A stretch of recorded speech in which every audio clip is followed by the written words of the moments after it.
Hi friends ಇವಾಗ ಚಳಿಗಾಲ ಶುರುವಾಯ್ತಲ್ಲ, ಗಿಡ ಎಲ್ಲ ನೋಡಿ ಹೇಗಾಗಿದೆ ಅಂತ್ರಿ. ಮೊಗ್ಗು ಸಹ ಇಲ್ಲ ನೋಡಿ.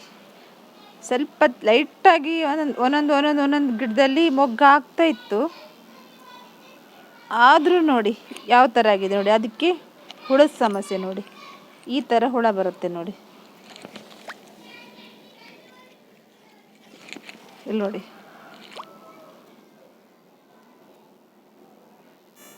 ಸ್ವಲ್ಪ ಮೊಗ್ಗಾಗುತ್ತೆ, ಜಾಸ್ತಿ ಮೊಗ್ಗಾಗಲ್ಲ. ಆಗಿದೆ ಅದರಲ್ಲೂ. ಮತ್ತು ನಾನು ಈ ಮೊಗ್ಗು ಸ್ವಲ್ಪ ತೆಗೆದು ಕಟ್ಟುವಾಗ ಆ ಮೊಗ್ಗು ಒಳಗಡೆನೇ ಹುಳ ಇರುತ್ತೆ. ಅದು ನಾವು ಕಟ್ಟುವಾಗ ನಮ್ಮ ಕೈ ಮೇಲೆಲ್ಲ ಹರಿತಾ ಇರುತ್ತೆ. ನಾವು ಮತ್ತೆ ಚಿಗುರಿದ್ರೆ ಏನಾಗುತ್ತೆ ನೋಡಿ, ಇದು ಮೊಗ್ಗಿಗೂ ಬರುತ್ತೆ ಹುಳ, ಹಾಗೆ ಚಿಗುರು ಸಹ ತಿನ್ಕೊಂಡು ಹೋಗುತ್ತೆ. ಚಿಗುರ್ಲಿಲ್ಲ ಒಂದು ಸ್ಪ್ರೇ ಮಾಡಿ 15 ದಿನ ತನಕ ಏನು ಪ್ರಾಬ್ಲಮ್ ಇರಲ್ಲ. ಮೊಗ್ಗು ಚೆನ್ನಾಗಾಗುತ್ತೆ, ಎಲೆನೂ ಎಲ್ಲ ಚೆನ್ನಾಗಿ ಬರುತ್ತೆ. ಮತ್ತು ಒಂದು 15 ದಿನ ಬಿಟ್ಟಿದ್ರೆ ಅವಾಗ ಮತ್ತೆ ಸ್ಟಾರ್ಟ್ ಆಗುತ್ತೆ. ಇಲ್ಲೆಲ್ಲ ಚಿಗುರ್ಲಿಕ್ಕೆ ಸ್ಟಾರ್ಟ್ ಆಗುತ್ತಲ್ಲ, ಆವಾಗ ಫುಲ್ ಮತ್ತೆ ಹುಳ ಬರಲಿಕ್ಕೆ ಶುರುವಾಗುತ್ತೆ. ಹುಳ ಬಂದಾಗ ನಾವು ತಿರ್ಗಾ ಮತ್ತೆ ಸ್ಪ್ರೇ ಮಾಡಬೇಕು. ಮತ್ತು ಫ್ರೆಂಡ್ಸ್, ನನಗೆ ಫ್ರೀಯಾಗಿ 17 ಮಲ್ಗೆ ಗಿಡ ಬಂದಿದೆ. ಅದೇ ಯಾವಾಗ ಬಂತು, ಹೇಗೆ ಬಂತು ಅಂತೇಳಿ ಆಮೇಲೆ ಹೇಳ್ತೀನಿ ನಾನು. ಮತ್ತು ನೋಡಿ ಫ್ರೆಂಡ್ಸ್, ನಾವು ಇದು ಗಿಡಕ್ಕೆ ಹುಳ ಹಿಡ್ದಿತ್ತು ಅಂತ ಹೇಳಿದ್ನಲ್ಲ, ಅದಕ್ಕೆ ಏನು ಮಾಡಬೇಕು, ಅದೇ ಒಂದೇ ಸ್ಪ್ರೇ ಹೊಡೆದ್ರೆ ಸಾಕಾಗುತ್ತೆ. ಅದು ನಾವು ಇವಾಗ ಈ ಟೈಮಲ್ಲಿ ಹಾಗೆ ಸ್ವಲ್ಪ ಮೋಡ ಎಲ್ಲ ಇದ್ದರೆ ಹುಳ ಬರ್ತಾ ಇರುತ್ತೆ. ಅದಕ್ಕೆ ನಾವು ಬಿಸಿಲು ಜಾಸ್ತಿ ಬೀಳಲ್ಲ, ಹಾಗಾಗಿ ಹುಳ ಬರುತ್ತೆ. ಇನ್ನೇನು ಸಮಸ್ಯೆ ಇಲ್ಲ ನನ್ನ ಗಿಡಕ್ಕೆ, ಖಾಲಿ ಒಂದು ಹುಳದ ಸಮಸ್ಯೆ ಮಾತ್ರ ಇದೆ. ಅದಕ್ಕೂ ಒಂದೇ ಔಷಧಿ ನಾನು ಹೊಡಿತಾ ಇರೋದು ಇವಾಗ. ಮತ್ತು ಮೊನ್ನೆ ಗೊಬ್ಬರ ಹಾಕಿದ್ದೆ. ಮೊನ್ನೆ ಅಂದರೆ ಒಂದು 15 ದಿನ ಜಾಸ್ತಿ ಆಗಿತ್ತು. ಆಮೇಲೆ ನೆಲಗಡಲೆ ಹಿಂಡಿ ಗೋಮೂತ್ರದಲ್ಲಿ ನೆನೆಸಿ ಹಾಕಿದ್ದೆ. ಇವಾಗ ನೋಡಿ ಹೇಗೆ ಗಿಡ ಎಲ್ಲ ಚೆನ್ನಾಗಿ ಚಿಗುರು ಬಂದಿದೆ ನೋಡಿ. ಅವತ್ತು ನಾನು ನಿಮ್ಮ ಟ್ರಿಮ್ ಮಾಡಿದಾಗ ನಿಮಗೆ ತೋರಿಸಿದ್ದೆ, ಇಷ್ಟು ಫುಲ್ಲು ಟ್ರಿಮ್ ಮಾಡಿದ್ದೆ ನಾನು. ಇವಾಗ ನೋಡಿ ಹೇಗೆ ಬಂದಿದೆ ಅಂತೇಳಿ. ಇನ್ನು ಇವಾಗ ಮತ್ತು ನೆಲಗಡಲೆ ಹಿಂಡಿ ಹಾಕಿದ್ನಲ್ಲ, ಇನ್ನೂ ಚೆನ್ನಾಗಿ ಬರುತ್ತೆ ಗಿಡ.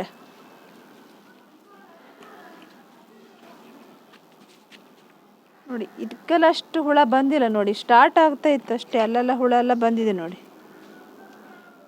ಈ ಗಿಡಕ್ಕೆಲ್ಲ ಇನ್ನೂ ಬಂದಿಲ್ಲ. ಒಂದು ಗಿಡಕ್ಕೆ ಬಂದರೆ ಸಾಕು, ಎಲ್ಲ ಗಿಡಕ್ಕೂ ಬಂತಂದರೆ. ಇವಾಗ ಮೊಗ್ಗ ಇಲ್ಲ ನಮ್ಮೂರಲ್ಲಿ. ಇವಾಗ ಎಲ್ಲ ಕಡೆನೂ ಚಳಿ ಇರುತ್ತೆ, ಆದರೆ ನಮ್ಮದು ನಿನ್ನೆ ಸ್ವಲ್ಪ ಜಾಸ್ತಿ ಚಳಿ ಇದ್ದಿತ್ತು. ಇಷ್ಟು ದಿನ ಸ್ವಲ್ಪ ಬೆಳಗಿನ ಜಾವ ಮಾತ್ರ ಚಳಿ ಇರುತ್ತೆ. ಚಳಿ ಇರೋಕ್ಕೋಸ್ಕರ, ಮೋಡ ಚಳಿ ಎಲ್ಲ ಇರೋಕ್ಕೋಸ್ಕರ ಮೊಗ್ಗು ಜಾಸ್ತಿ ಆಗಲ್ಲ. ಆಗಿದ್ರೂ ಮತ್ತು ಈ ಥರನೂ ಆಗಿತ್ತು ನೋಡಿ. ಮೊಗ್ಗು ಬಂದ ಕೂಡಲೇ ಈ ಥರ ಕಲರ್ ಬರುತ್ತೆ ನೋಡಿ, ಅಲ್ಲೇ ಒಣಗಿ ಹೋಗುವುದು ಈ ಥರ. ಇದು ನೋಡಿ, ಅಲ್ಲೆಲ್ಲ ಕರಟಿ ಹೋಗಿದೆ ನೋಡಿ. ನೋಡಿ ಫ್ರೆಂಡ್ಸ್, ಇದು ಹೊಸ್ದಾಗಿ ನಟ್ಟಿರೋ ಗಿಡ. ಇದು ಇಷ್ಟು ಚೆನ್ನಾಗಿ ಚಿಗುರು ಬಂದಿದೆ ನೋಡಿ. ಇಷ್ಟು ಚೆನ್ನಾಗಿ ಚಿಗುರು ಬಂದಿದೆ ನೋಡಿ. ಇದು ನೋಡಿ, ಇದಕ್ಕೆ ಹುಳ ಹಿಡಿದು ಎಲೆ ಯಾವ ಥರ ಆಗಿದೆ ನೋಡಿ.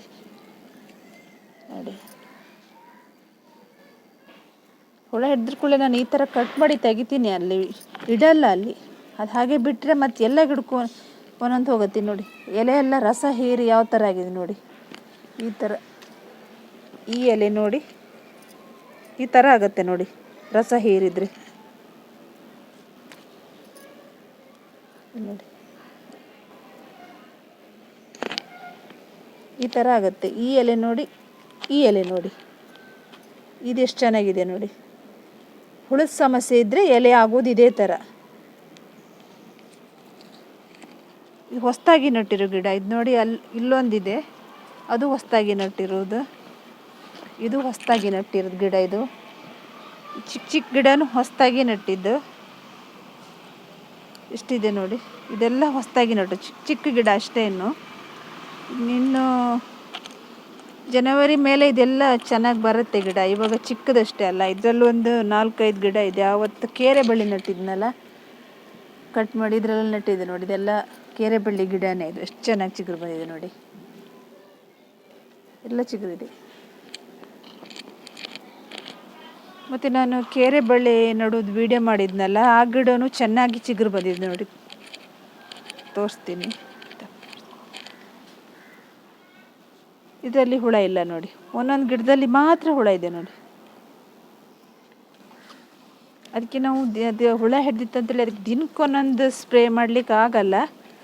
ಇದ್ದ ಸ್ಪ್ರೇನೇ ಹಾಕ್ತಾ ಬರ್ಬೋದು ನೋಡಿ. ಇದ್ರೊಳಗಡೆನೆ ಹುಳ ಇರುತ್ತೆ ನೋಡಿ, ಇಲ್ಲಿಂದನೇ ಒಣಗ್ತಾ ಬರುತ್ತೆ ಗಿಡ. ಒಣಗಿ ಆಮೇಲೆ ಫುಲ್ ಇದು ಒಣಗಿ ಹೋಗುತ್ತೆ. ಇದರಲ್ಲೊಂದು 4-5 ಮೊಗ್ಗಾಗುತ್ತೆ. ಆವಾಗ ಒಂದು ಮೊಗ್ಗು ಸಿಗಲ್ಲ. ಇವಾಗ ಎಲ್ಲ ಹುಳ ಹಿಡಿದು ಸಾಯುತ್ತೆ ಅಲ್ಲಿ.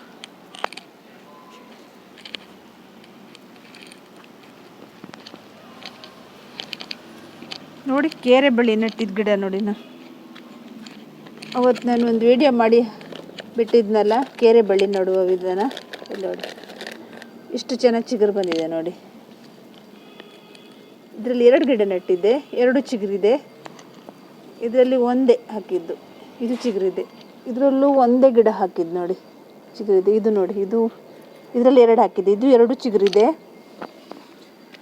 ಹಾಂ, ಇದು ಚಿಗುರಿದ ಗಿಡ. ಇದು 2 ಚಿಗುರಲಿಲ್ಲ, ಇದು ಚಿಗುರಿದೆ. ನಾನು ಇಲ್ಲಿ ಚೂಟಿದ್ದೆ, ಅದಕ್ಕೆ ಹಾಗೆ ಚಿಗುರಲಿಲ್ಲ ಅನಿಸುತ್ತೆ. ಚಿಗುರಿದ್ ನೋಡಿ, ಇಲ್ಲಿ ನೋಡಿ ಕೊಂಬೆ ಬಂದಿದೆ ನೋಡಿ, ಇಲ್ಲಿ ನೋಡಿ.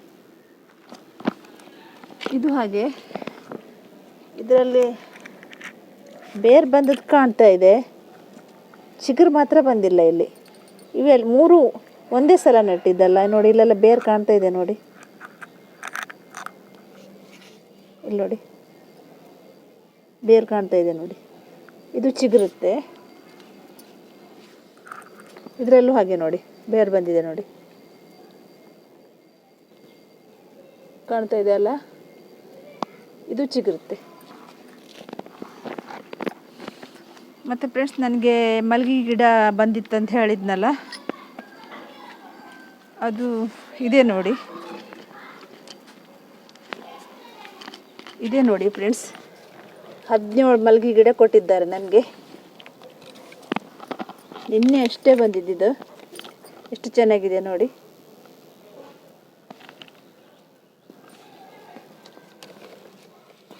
ನೋಡಿ 17 ಗಿಡ ಇದೆ. ಗಿಡ ಎಷ್ಟು ಚೆನ್ನಾಗಿದೆ ನೋಡಿ, ಮೊಗ್ಗು ಸಹ ಬಂದಿದೆ ನೋಡಿ.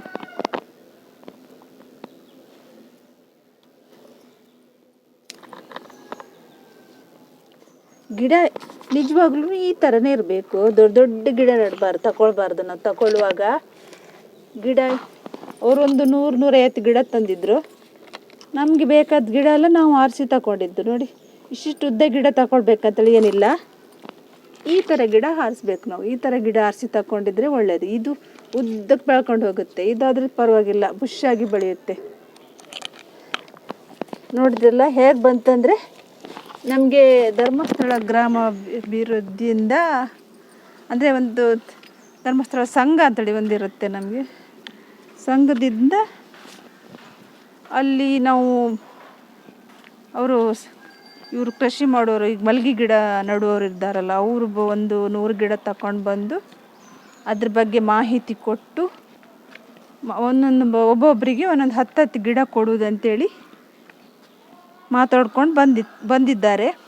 ಆಮೇಲೆ ನಮ್ಮ ಕಡೆ ಜಾಸ್ತಿ ಜನ ತಗೊಂಡಿಲ್ಲ, ಒಂದು 10 ಜನ ತಗೊಂಡಿದ್ರು ಅಷ್ಟೇ. ಹಾಗಾಗಿ ಎಲ್ಲರಿಗೂ 17 ಗಿಡ ಸಿಕ್ಕಿತ್ತು ಎಲ್ಲರಿಗೂ.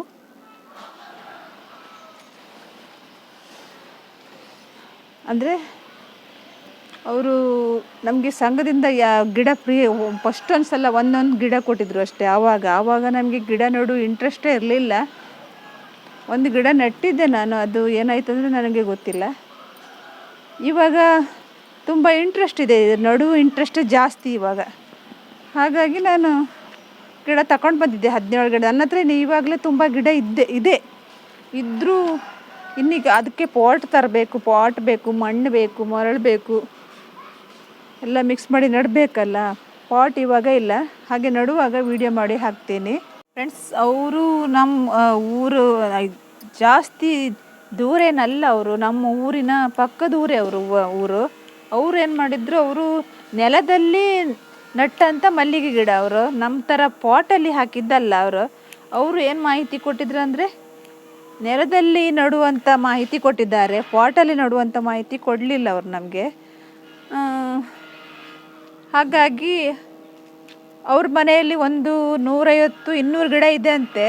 ನೆಲದಲ್ಲೇ ನೆಟ್ಟಿದ್ರು. ಅವರು ತುಂಬ ಹೂ ತೆಗಿತಾರೆ. ಅವರು ಹೂ ಕಟ್ಟಿ ಮಂಗಳೂರಿಗೆ ಕಳಿಸಿ ಕೊಡ್ತಾರಂತೆ. ಅವರು ಇಲ್ಲೇ ಅವ್ರ ಬಾಳೆ ದಾರ ಇರುತ್ತಲ್ಲ ಅದರಲ್ಲಿ ಕಟ್ಟಿ ಮಂಗಳೂರಿಗೆ ಕಳಿಸ್ತಾರಂತೆ.